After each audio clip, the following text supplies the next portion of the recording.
এই গুমের যদি সত্যিকারের প্রমাণ পাওয়া যায় তাকে নিষিদ্ধ করতে হবে। ইসকন ইতিমধ্যে একজন লয়ারকে মেরে ফেলেছে চিটাগাঙে, এরপরে আমরা সুযোগ দিব না। আমি স্বরাষ্ট্র উপদেষ্টাকে আবারও বলছি, প্লিজ তদন্তটা কঠোরভাবে করুন, ভারতকে ভয় পাবেন না, এটা জীবন ব্যবস্থাকে ধ্বংস করে দেয়। আমরা দেখেন মুসলমানদের নানা রকম ধর্মীয় দল ছিল, স্পিরিটে দেখা যায় এটা হলো গিয়া কোনো বিশেষ দলের কাজ বা নিঃসন্দেহে সরকারি দল না। এর সাথে আমাদের ইসকন জড়িত। এখানে ইসকন নিয়ে ভদ্রলোক কথা বলেছিলেন ইমাম সাহেব, তার উপরে ক্ষেপে কাজটা করে, কারণ এরা আর্থিকভাবে সচ্ছল। একটা তুরাগ টঙ্গি এলাকার লোককে ধরে নিয়ে পঞ্চগড়ে নিয়ে যায়, অর্থাৎ ওইরকম একটা গাড়ি ব্যবহার করা হয়েছে যেন পুলিশ দেখতে না পায় এবং পুলিশ তাকে কোনো রকম সন্দেহ না করে। সুতরাং ওইরকম একটা সচ্ছল বাহিনী এই কাজটা পরিকল্পিতভাবে করে। আমি মনে করি আমাদের পুলিশ বেশ স্বয়ংসম্পন্ন এবং প্রশিক্ষিত, এই অপরাধ তদন্ত বের করবে। আমি মনে করি অতি দ্রুত করে স্বরাষ্ট্রমন্ত্রী, স্বরাষ্ট্র উপদেষ্টা উনি নির্বাহী আদেশে এই দলটাকে ব্যান করে দেবেন। যারা থাকেন ব্যান করবেন, যারা জড়িত কঠোর আইনের ধারায় আনবেন। আমরা এটাকে আইসিডি অ্যাক্টে আনবো, কারণ এটাকে ছাড় দেওয়ার কোনো স্কোপ নাই। এই ধরনের অপরাধ আমরা ঘৃণা করি। আমাদের সবার অনুশোচনা হওয়া উচিত, যারা করেছিলেন বা করছেন তাদেরকে। আজকে আপনারা জানেন দেশের কি অবস্থা, কত বিব্রতকর অবস্থা আমরা করেছি। এই দেশের মানদণ্ড কোন জায়গায় গেছে।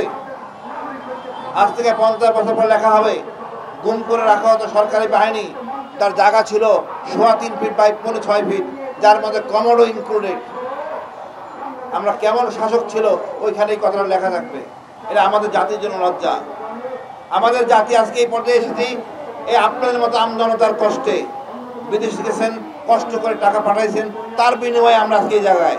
এখানে রাজনীতিবিদদের কোনো ভূমিকা নাই। এরা গণিমতের মান যেভাবে লুট করে খায় তারা সেই কাজে ব্যস্ত। আমরা এত রক্ত দিলাম, এত কিছু করলাম, কিন্তু আলোচনা হচ্ছে রাজনীতিবিদদের সাথে।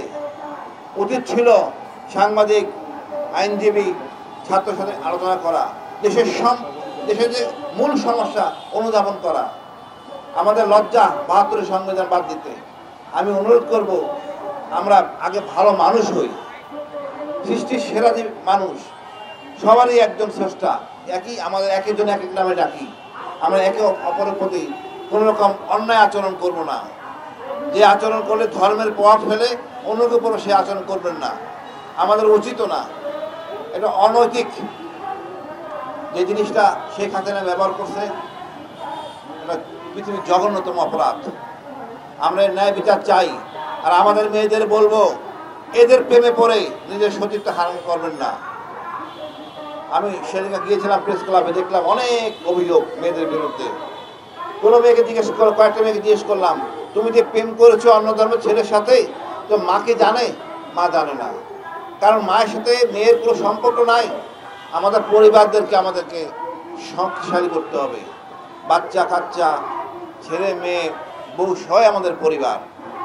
আমরা যদি একটু কেয়ারফুল না হই, ধর্ম পালন করে কোনো লাভ নাই, পরিবারটা ধ্বংস হয়ে যাবে। সবাইকে মিলে আমার ধর্ম, সবাইকে মিলে হলো আমার দেশপ্রেম, ভালোবাসা সবটাই। সুতরাং অন্যায়ভাবে অন্যায় চরিত্রে কাজ করবেন না। আমি জেলখানা দেখেছিলাম, একটা সুন্দর ছেলে দেখে মায়া লাগে, রাজপুত্র। তুমি জেলে কেন? হাত পরিষ্কার করতে পারি নাই। আমি বুঝি নাই কি বলে ও। অর্থাৎ সে একের পর এক প্রেম করতো, এই মেয়েদেরকে সে খারাপ জায়গায় বিক্রি করে দিত। কি করা উচিত? অর্থাৎ আমাদের সমাজ ব্যবস্থা তোরা খারাপ হয়ে গেছে। আমাদের এমপি মন্ত্রীদের অনেকের আমরা নগ্ন ছবি দেখি, লজ্জা লাগে। আমরা পরিবারের কথা দায়বদ্ধ হই। পরিবার একটা বিশেষ অংশ। আমরা পরিবারের বাইরে না, ধর্মের বাইরে না। আপনি কারোর উপকার করতে না পারেন, অপকার করবেন না। এই দেশটা আমাদের এবং আপনাদের এই দেশ। আজকে এই মর্যাদায় আনছেন আপনারা, অন্যরা না। এখানে আমলা মন্ত্রী কারো কোনো ভূমিকা নাই। এটা সব কমিশন বাণিজ্য করে। আমাদের দেশটা আমরা গড়বো, সুন্দর করে গড়বো। কেউ অপরাধ করলে বুঝাবো। এবং আজকের এই যেই জন্য আমরা এখানে জনজমায়েত হয়েছি, গুম, এই গুমের যদি সত্যিকারের প্রমাণ পাওয়া যায় তাকে নিষিদ্ধ করতে হবে। স্থল ইতিমধ্যে একজন লয়ারকে মেরে ফেলেছে চিটাগাঙে, এরপরে আমরা সুযোগ দিব না। আমি স্বরাষ্ট্র উপদেষ্টাকে আবারও বলছি, প্লিজ তদন্তটা কঠোরভাবে করুন, ভারতকে ভয় পাবেন না। এই যুব সমাজ আমাদের শিখাইছে ভারত আমাদের একমাত্র শত্রু, ভারতকে ভয় পাওয়ার কিছু নাই, চোখে চোখ রেখে কথা বলেন। আমরা 30টা হয়তো ফাইটার কিনতেছি, দরকার হলে আমরা 300 ফাইটার কিনবো, ভারতের কাছে মাথা নত করবো না। মুসলমান মাথা নত করে না। ধন্যবাদ। বাংলাদেশ দীর্ঘজীবী হোক। আমি যাবো।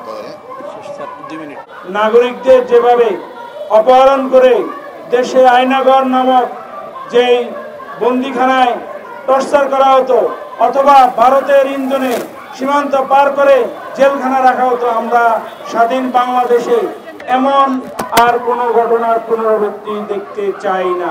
যদি তাই হয় তাহলে আমরা কিসের স্বাধীন হলাম? যদি তাই হয় যে দ্বিতীয় স্বাধীনতা আমরা বলি, সেই স্বাধীনতা কোথায়?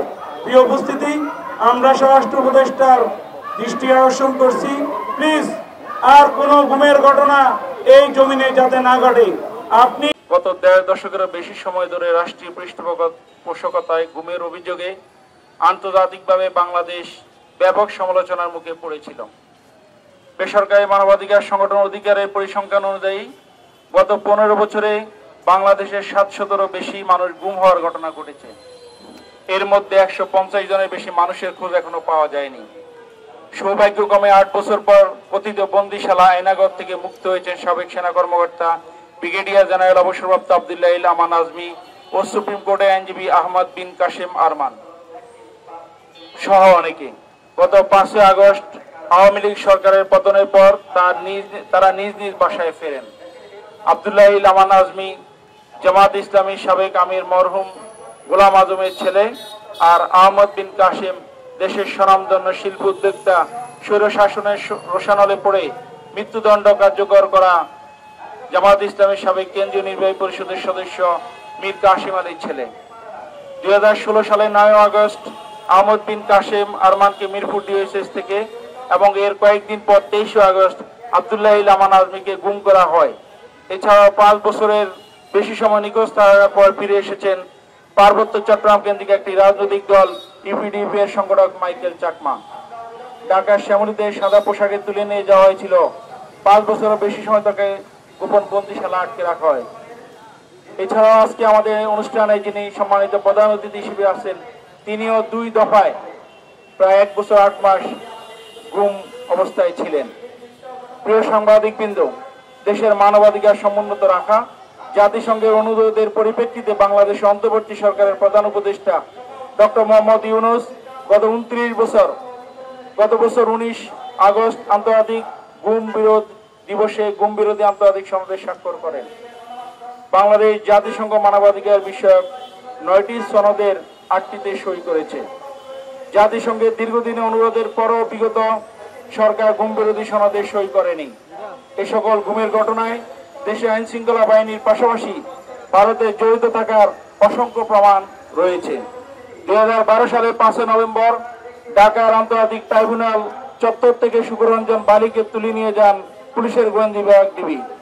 পরে তাকে ভারতে কলকাতার দমদম কারাগারে পাওয়া যায়। এছাড়া বিএনপি নেতা সালাউদ্দিন আহমেদ 2015 সালে 10 মার্চ ঢাকা থেকে গুম হওয়ার পর 2015 সালে 11 মে তাকে ভারতের মেঘালয় রাজ্যের শিলং থেকে আটক দেখায়। 2015 সালের 10 মার্চ বিএনপি স্থায়ী কমিটির সদস্য সালাউদ্দিন আহমেদ রাজধানী উত্তরা থেকে রহস্যজনকভাবে নিখোঁজ হন। 62 দিন পর 11 মে ভারতের মেঘালয় পুলিশ তাকে উদ্ধার করে এবং অবৈধ অনুপ্রবেশের মামলায় কারাগারে পাঠিয়ে দেন দেশটির আদালত।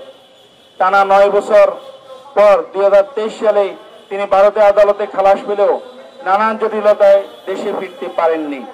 পরবর্তীতে গত বছরের 5 আগস্ট শেখ হাসিনা সরকারের পতনের পর তিনি দেশে ফিরে আসেন।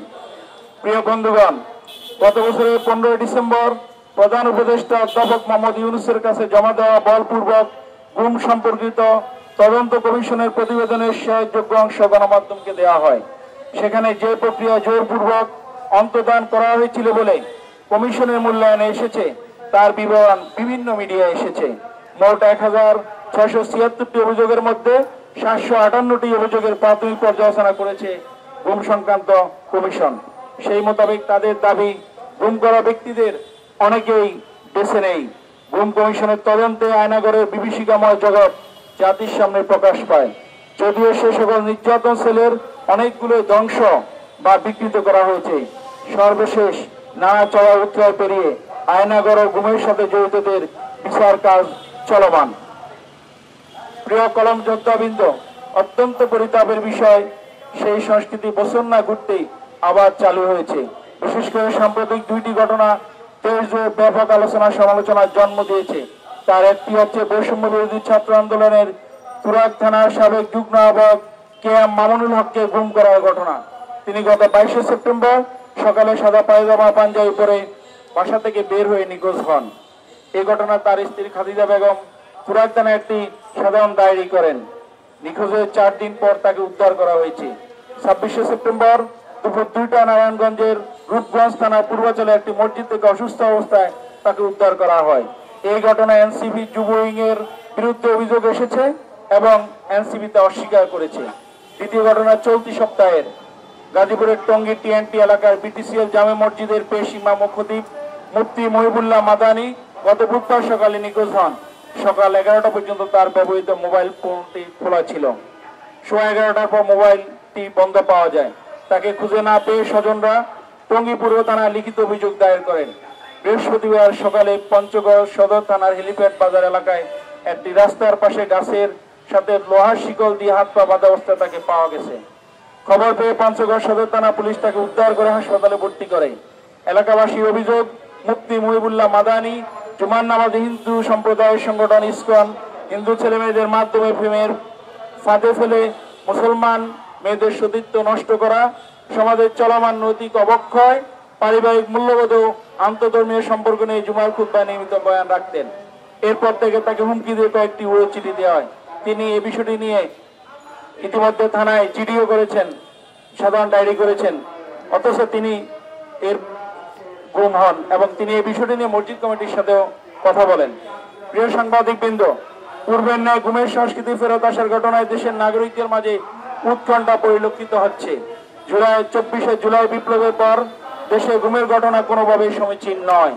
তাহলে গুম বিরোধী আন্তর্জাতিক সনদে স্বাক্ষর করেই লাভ হলো কি? অভিযোগ যার দিকে আসুক, আইন শৃঙ্খলা বাহিনীকে ঘটনা তদন্ত করে উপযুক্ত শাস্তি নিশ্চিত করতে হবে। সরকারকে এ ব্যাপারে বাংলাদেশ পলিটিক্যাল থিঙ্কার্স আরো গুরুত্ব আরোপের জন্য আহ্বান জানাচ্ছে। স্বাধীন দেশে কোনো মানুষ গুমের শিকার হবে না, এটাই আমরা প্রত্যাশা করি। সকলকে ধন্যবাদ। আমরা একটা বিষয় বলছি, আগে যে দেশটিতে সরকারের ছত্র ছায়া গোষ্ঠী, ধর্মীয় উগ্রবাদিতা বা কোন চিন্তার বা সম্প্রদায়ের মানুষ শুধু তার রোশনালের কাছে, তখন আমরা দেখছি তার পায়জামা, মহিবুল্লাহ মাদানী সাহেবের পায়জামাটি খুলে নিয়েছে এবং শিকল দিয়ে তাকে বেঁধে রেখেছে। আমরা এর আগে একজন হাফিজ সাহেবের কথা শুনেছি, যিনি হচ্ছেন ছাত্র আন্দোলনের নেতৃত্ব ছিল, তাকেও একই কায়দায় গুম করেছে। আমরা নতুন বাংলাদেশে দল মত নির্বিশেষে, জাতি ধর্ম বর্ণ, যিনি যেই মতেরই হোক না কেন, মতের পার্থক্য থাকবে, মতের বৈপরীত্য থাকবে, তাই বলে কোন ব্যক্তি আমার মতের বিরুদ্ধে যাক, কোন ব্যক্তি গুম বা খুনের শিকার হোক, সেটি আমরা কোনোভাবে প্রত্যাশা করি না। সম্মানিত উপস্থিতি, প্রিয় সাংবাদিক ভাইরা, আমরা আরেকটি বিষয় আপনাদেরকে বলতে চাই। আপনি একবার চিন্তা করুন, আপনার ঘরে আপনার সন্তান আছে। আপনি একবার চিন্তা করুন, আপনার ঘরে আপনার মা আছে। আপনি একবার চিন্তা করুন, আপনার ঘরে আপনার স্ত্রী আছে, তারা আপনার জন্য অপেক্ষা করছে।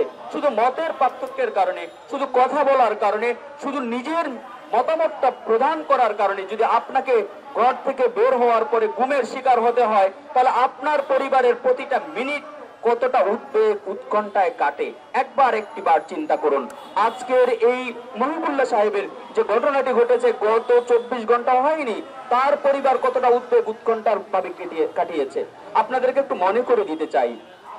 হ্যাঁ, আমরা এটিও মনে করি যে মহিবুল্লাহ সাহেবের পরিবার থেকে যখন হচ্ছে একটি সাধারণ ডায়েরি করতে যাওয়া হয়েছিল, মহিবুল্লাহ সাহেবকে 12 থেকে 13টি চিঠি দিয়েছে একটি সংগঠন, সেটি আপনাদের সকলে জানা। সেই সংগঠনটি ইসকনের নাম হচ্ছে তারা মুখে নিয়ে তারপরে বলছে যে এই সংগঠন থেকে হত্যার হুমকি দিয়েছে, নানাভাবে তাকে পাগল করে কালো জাদুর মাধ্যমে তাকে হচ্ছে হেনস্থা করার হচ্ছে কথা বলেছে। এরপরে যখন সেই বিষয়টি জিডির ভিতর উল্লেখ করছিল, ঠিক তখন আমরা দেখছি যে সেইখানে হচ্ছে পুলিশ কর্তৃক সেটি হচ্ছে ইসকনের নামটি হচ্ছে নিচ্ছে না। পরবর্তীতে অবশ্যই নিয়েছে। হ্যাঁ, হতে পারে এটি হচ্ছে ধর্মীয় সম্প্রদায়ে বা ধর্মীয় বিভাজন হচ্ছে সৃষ্টি করতে পারে। আমরা মুসলমানরা, আমরা আজকের এই বাংলাদেশ, আমরা সরকার কর্তৃক যেভাবে মানুষকে নাজেহাল করা হয়েছিল শুধুমাত্র মতের বিরোধের কারণে, আমরা দেখেছি আলেম ওলামাদেরকে কিভাবে হচ্ছে নির্যাতন নিপীড়ন করা হয়েছে শুধুমাত্র সরকারের সাথে মতপার্থক্যের কারণে। ঠিক সেই অবস্থাটি যদি আজকে কেউ কেউ আমাদের হচ্ছে যে ভালোবাসা, আমাদের অন্য ধর্মের প্রতি শ্রদ্ধা, অন্যের প্রতি হচ্ছে মূল্যবোধ বা ব্যক্তিগত চিন্তা চেতনার কারণে আমরা যদি তাদের প্রতি সম্মান রাখার কারণে আমাদেরকে যদি দুর্বল মনে করা হয়, তাহলে আমরা বলবো এটি আপনাদের হচ্ছে দৈন্যবাদীনতা। এই দৈন্যবাদীনতা নিয়ে আপনারা হচ্ছেন গোষ্ঠীমেয় বা গোষ্ঠীগতভাবে বিচ্ছিন্ন ঘটনা ঘটাতে পারেন, কিন্তু মানুষের কাছ থেকে আপনারা থুতু ছাড়া আর কিছুই পাবেন না।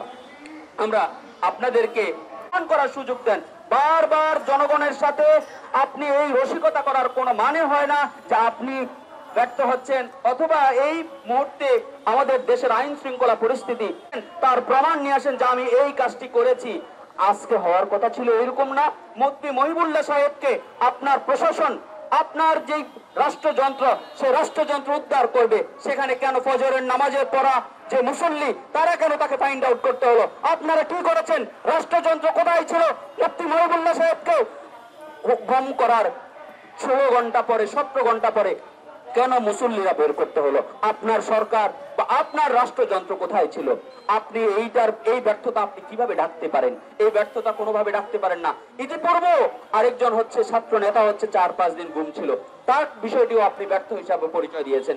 বারবার ব্যর্থতা, বারবার হচ্ছে দলীয় কোন্দলে খুন গুম, এটিও আপনার একটি ব্যর্থতা। আমরা আপনার এইভাবে ব্যর্থতার, আপনি অত্যন্ত ভালো মানুষ, আপনার প্রতি শ্রদ্ধা রেখে বলছি, এই ব্যর্থতা আপনি কোনোভাবেই কাটিয়ে যদি উঠতে না পারেন, তাহলে আপনি দুঃখ প্রকাশ করে আপনি জাতির কাছে সরি বলে আপনি আপনার পদত্যাগ করুন। এটি আমার শেষ কথা। আমি সরকারকে আরো সচেতন হওয়ার জন্য এবং নাগরিকদের প্রতি যে দায়িত্ব কর্তব্য সেই বিষয়টি সঠিকভাবে পালন করার জন্য উদাত্ত আহ্বান রাখছি।